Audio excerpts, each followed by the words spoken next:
नमस्कार दोस्तों, एक बार फिर से आपका स्वागत है वायरल खबर में। फिर से पहुंचा हूं आज जो संविदा कर्मी है, जो बिजली संविदा कर्मी है, उनके पास एक बार फिर से पहुंचा हूं। और यहाँ पे जो बाबा जी है, इनकी हालत जो है वो खराब हो गई है। यहाँ पे देख सकते हैं आप कि किस प्रकार से यहाँ पर बाबा जी लेटे हुए हैं। हमने पिछले वीडियोस में भी अपने दिखाया था कि किस प्रकार से ये अंगोछे का सहारा लेकर के बैठा करते थे, लेकिन आज स्थिति ये बन चुकी है कि ये बैठ भी नहीं पा रहे हैं।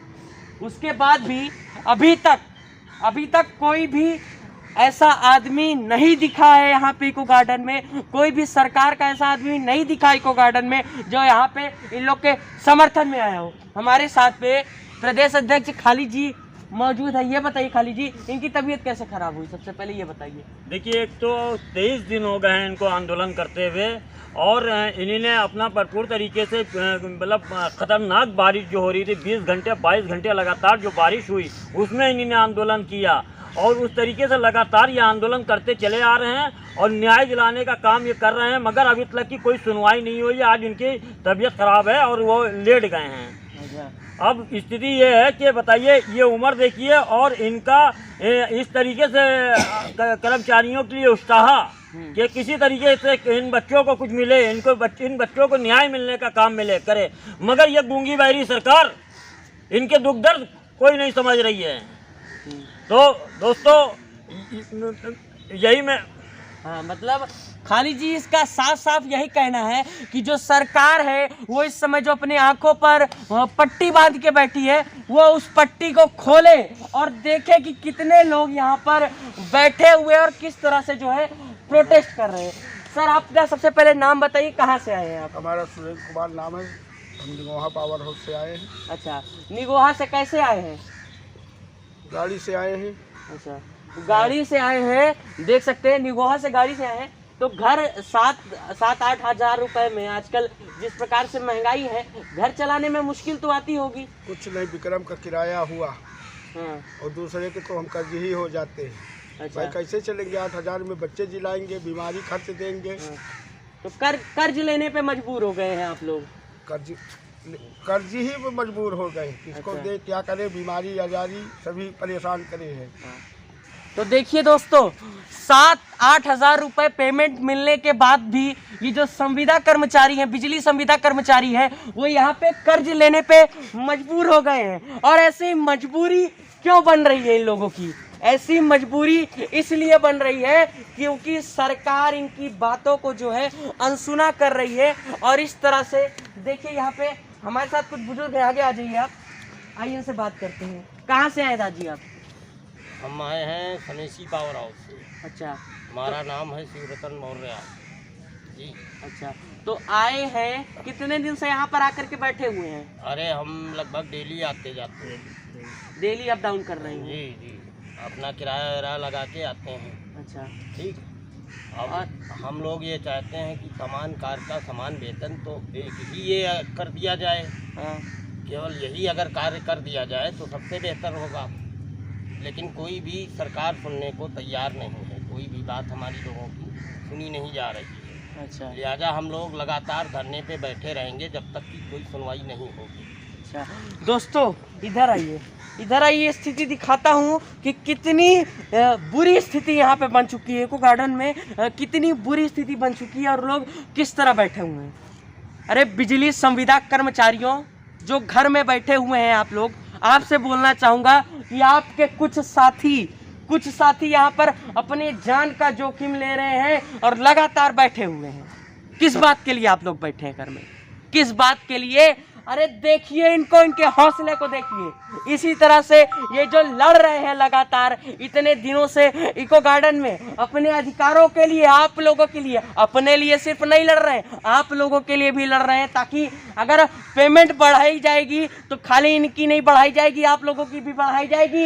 इसलिए बोलना चाहता हूँ कि सोशल मीडिया पे अगर है तो शेयर मारिए, क्योंकि शेयर मारने से ही इन लोग की आवाज़ जो है वो सरकार तक पहुंचेगी। शेयर मारने से पहुंचेगी। आइए मेरे साथ आइए, अब बताता हूँ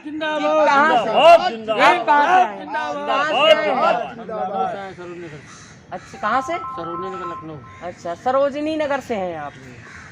आइए बाबा जी से बात करते हैं। बाबा जी की स्थिति दिखाइए पहले कि कैसी स्थिति हो चुकी है। बाबा जी अभी कैसा आपको लग रहा है? कमजोरी महसूस हो। अच्छा, कमजोरी महसूस हो रही है। क्या उम्र होगी आपकी? 71 साल। 71 साल दोस्तों, 71 साल की उम्र में ये बाबा जी बारिश झेलते हैं। बारिश झेलते हैं बे, बारिश झेलते हैं 71 साल की उम्र में, बारिश झेलते हैं। 71 साल की उम्र में लड़ने बैठे हैं, लड़ने बैठे हैं। इसलिए लड़ने बैठे हैं कि उन बिजली संविदा कर्मचारियों को, उन बिजली संविदा कर्मचारियों को न्याय मिल सके जो बिजली पे खंबे पे काम करते करते अपनी जान से हाथ धो बैठते हैं, उनको न्याय मिल सके। ये आप लोगों के लिए लड़ रहे हैं, ये अपने लिए नहीं लड़ रहे हैं, सिर्फ अपने लिए नहीं लड़ रहे हैं, ये आप लोगों के लिए भी लड़ रहे हैं। इसलिए आप लोगों का ये फर्ज बनता है कि यहाँ पर आइए, यहाँ पर आइए और इनके जो आवाज है उसमें अपनी भी आवाज को जोड़िए और इतनी बुलंद करिए अपनी आवाज को, इतनी बुलंद कर दीजिए अपनी आवाज को कि आवाज सरकार की कानों तक पहुंचे। पहुंच तो अब भी रही है, लेकिन जिस तरह से अवॉइड किया जा रहा है आप लोग की बातों को, पहुंच तो अब भी रही है। मुझे ऐसा नहीं लगता कि आप लोग की आवाज जो है वो सरकार तक नहीं पहुंच रही। पहुंच तो अभी भी रही है, लेकिन सरकार जो है उसे अवॉइड कर रही है। इसीलिए आप इतनी जोर से चिल्लाइए, इतनी जोर से चिल्लाइए कि सरकार तक आवाज पहुंच जाए। आइए इनसे फिर से बात करते हैं। खालिद जी, पांडे जी अभी क्यों नहीं है? पांडे जी कहाँ गए? पांडे जी गए जरा शक्ति भवन तिलक की। और जिस तरीके से हम लोग यहाँ पे संघर्ष करते हैं, ये हम लोगों की सारे संविदा कर्मियों की खुद की अपनी लड़ाई है, अपनी निजी लड़ाई है। इसलिए जो समस्याएं जिसे बीत रहे हैं, गुजर रहे हैं, जिन समस्याओं से ये उनका दिल जानता है संविदा कर्मियों का, मगर एक डर के मारे अपना किसी तरीके से ये सोचते हैं कि 150 रुपया हम कमा लें तो शाम को अपने परिवार को 2 रोटी खिलाने का काम कर सकें। इसलिए वो लोग धरना प्रदर्शन पे ज़्यादा तो आदमी नहीं आ पाता है। और हम उन संविदा कर्मियों से कहूँगा कि जिनकी ड्यूटी नहीं है, जो 200-400 रुपया नहीं कमा पाते हैं, 100-200 नहीं कमा पाते हैं, वो यहाँ आएँ, हमारे पास आके बैठे, अपनी आवाज़ को बुलंद करें।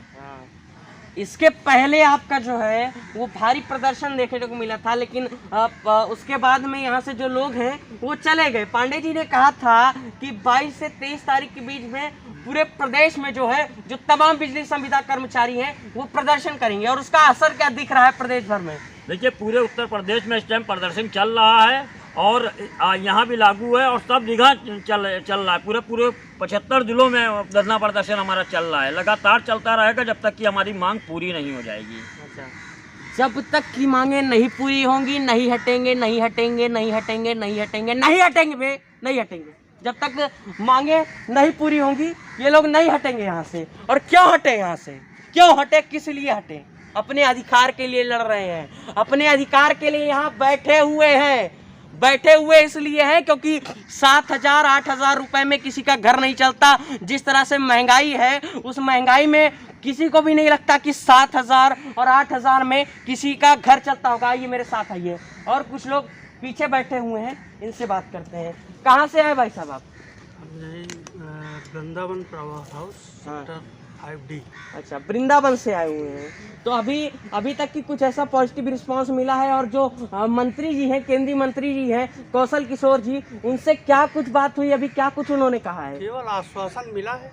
अच्छा, मिला कुछ नहीं है। अच्छा, खालिद जी क्या कुछ कहा मंत्री जी ने? उन्हीं ने बस यही कहा कि मैं वार्ता कराऊंगा, मंत्री से मिलवाऊंगा, खासतौर से आपके ऊर्जा मंत्री से बैठ के वार्ता कराऊंगा, मगर सिर्फ फालतू के घोषणे दिए जा रहे हैं। फालतू में सिर्फ ये बात कही जाती है, हम लोगों को सिर्फ दिलासा देने का काम कर रहे हैं। अच्छा, संरक्षक कौशल किशोर हैं हमारे, उन्हीं ने प्रयास किया, मगर उनकी बात भी सरकार के अंदर नहीं चल पा रही है। ये देखिए, मतलब सरकार, आपका कहना है कि सरकार में होते हुए भी उनकी बात सरकार तक नहीं पहुंच रही है। इसलिए हमारे संरक्षक प्रयास करते हैं, कोशिश करते हैं कि कम से कम संविदा कर्मचारियों को मैं न्याय दिलाने का काम करूं, मगर उनकी सरकार इस सरकार में नहीं चल पा रही है। अच्छा, उनकी यानी उनकी जो बातें हैं वो इस सरकार में नहीं चल पा रही है, अपनी ही सरकार में नहीं चल पा रही है। अच्छा, उनकी अपनी ही सरकार में नहीं चल पा रही है।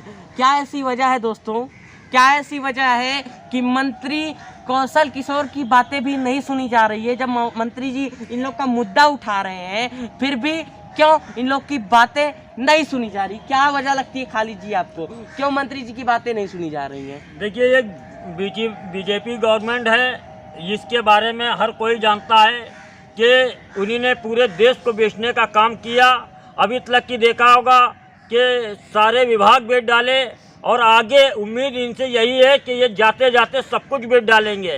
और सबसे ज़्यादा जो धात गिरती है इनकी, जो हमारे जो मजदूर और जो संविदा कर्मचारी हैं उन्हीं के ऊपर। अच्छा, यानी घर बेचो, दुआर बेचो, LIC बेचो, BSNL बेचो, रेलवे बेचो, जो भी मिले बेच डालो, बेच डालो, जो भी मिले बेच डालो। क्यों बेचना है भाई, क्यों बेचना है कोई भी चीज? ये इस देश की 135 करोड़ जनता का है। ये जो आप बेच रहे हैं अपना समझ के, ये इस देश की जो 135 करोड़ की जनता है उसका है, किसी का पर्सनल प्रॉपर्टी नहीं है। जो पर्सनल प्रॉपर्टी समझ के बेच रहे हैं ये किसी का पर्सनल प्रॉपर्टी नहीं है। क्या लगता है खालिद जी आपको कि ये इसको अपना पर्सनल प्रॉपर्टी समझ के जो देश की चीजें उसको बेचे जा रहे हैं?